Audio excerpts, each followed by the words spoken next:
ప్రభుత్వం ఈ నెల నుంచి రాష్ట్రంలో అన్ని కుటుంబాలకి కూడా సన్నబియ్యం పంపిణీ చేయడం అనేది జరుగుతుంది. మన మహబూబ్ నగర్ జిల్లాలో కూడా ఈ సన్నబియ్యం పంపిణీ అన్ని రేషన్ కార్డులు ఉన్న కుటుంబాలకి కూడా జరుగుతుంది.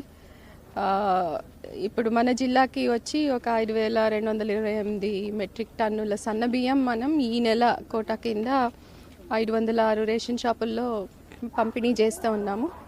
అన్ని రేషన్ షాపుల్లో కూడా ఈ రోజు వరకు మొత్తం సన్న బియ్యాన్ని అందుబాటులో ఉంచాము. రేషన్ కార్డు హోల్డర్స్ అందరూ కూడా వచ్చి బియ్యం తీసుకోవచ్చు.